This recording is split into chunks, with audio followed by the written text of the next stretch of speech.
Just me against the world. Nothing to lose, just me against the world, baby.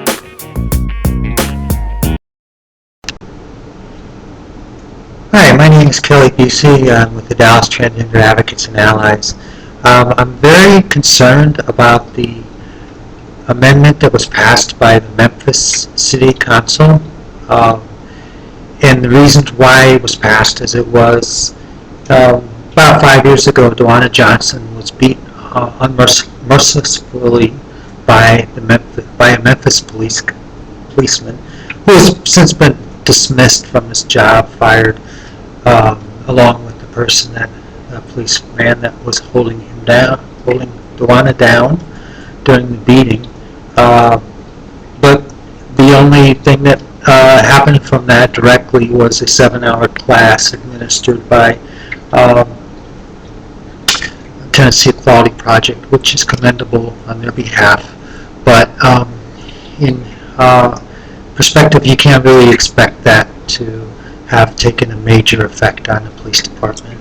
From my own experiences right here in Fort Worth, I can tell you that normally the police department is the most resilient to changes because of the embedded machismo attitude, which is really necessary in the police department. I'm not saying it's bad, but it's just a fact. So I don't see how 7 hours could have affected that very much. And it's pretty much evidenced by this passage of the amendment as it was passed, because it was basically brought about by the beating that Dewana took and her subsequent murder. She was executed, I'm going to say executed, with a few shots to the face a couple days before her federal lawsuit was filed against the Memphis Police Department. So I think there's a lot more that's going on there that has been exposed by law enforcement. I think a lot more investigation needs to be done. I think a lot more can be learned. But also I think that there are the embedded transphobia that hasn't been approached by or exposed or discussed openly within the Memphis community needs to be talked about. I don't think that a LGB amendment is meaningful for a number of reasons. One is that it does not do our dead sisters memory justice, and it doesn't do the future dead sisters, which will undoubtedly could be attributed to the lack of understanding by Memphis peoples in the future if this is ignored now. But more than that, I could pretty much say that gay people that act effeminately will not benefit from this amendment as it's passed. It deeply concerns me that nothing was said in the media about this at the time that the amendment was passed. The only way I learned that the gender identity and expression was even included at all in it was by the opponents who gloated over the fact it had been removed. We had been removed, those wordings. So even though I've been assured by local advocates that everything will be done, as of this time right now, while I'm recording this, there's only a few days left before the amendment becomes finalized without transgender people. And when that happens, as we all know, we're just thrown under the bus for good. So I'm really calling on the Tennessee Equality Movement to get it up in arms, to show the rage. And I've had some that this deserves. I've had some advocates from the Memphis area say, well, where are the transgender people? How come they're not coming to the meetings? How come they're not advocating for themselves? I know from experience also that when we've passed ordinances, citywide ordinances here in the Dallas-Fort Worth area, there's only been a few of us, and myself included, and I'm not bragging, but I'm saying there's only been a few of us that are willing to stand up and talk. In Memphis, it's more so. You can multiply that the unwillingness by 100 times, because they're not just unwilling because they've been beaten. They're not just unwilling because they're hooking on the street and they're afraid to show their faces. They're not unwilling just because they have no jobs. They're unwilling because they're dead.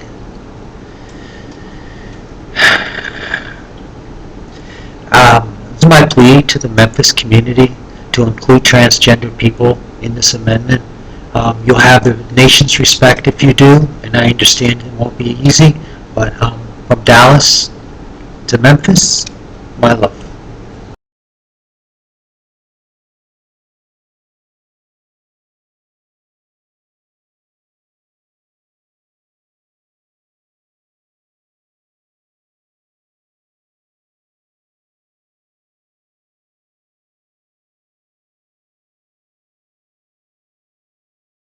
Back in 2007. After a landmark vote for anti-discrimination in the Memphis City Council plans to complete the fight for equal rights put on hold tonight. Action News 5's Janice Roach live with this breaking news update. Janice. Well, the City Council this afternoon, before a packed crowd with a lot of conversation and some angst, voted to add sexual orientation to a list of things that you cannot discriminate against city employees. Now, the sponsor of the ordinance, Lee Harris, says he believes it's needed because he does not think city employees are protected. Many of us have heard slurs against gays and lesbians in the workplace. People for and against a proposed anti-discrimination ordinance that would include sexual orientation filled city council chambers, making their opinions very clear through gestures or T-shirts that read "Protection for All."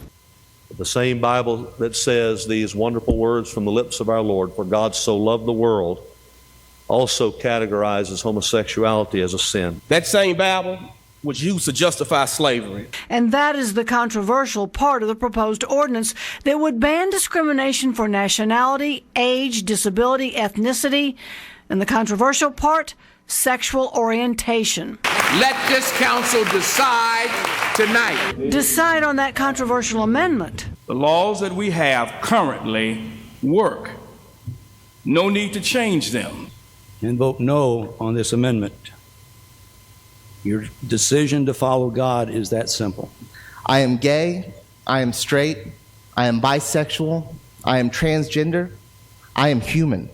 And I ask my colleagues, do the right thing today. God is no respecter of persons. He loves all of us, and vote yes today. Thank you. The council did say yes to add sexual orientation to that proposed anti-discrimination ordinance. I'd like to make a motion without objection to delay the final reading of this ordinance for 30 days. And the council did vote to delay the reading of that ordinance for 30 days because the council wants legal experts to take a look at it because they fear that adding sexual orientation to the list could violate the city's charter. Live downtown, Janice Roach, Action News 5.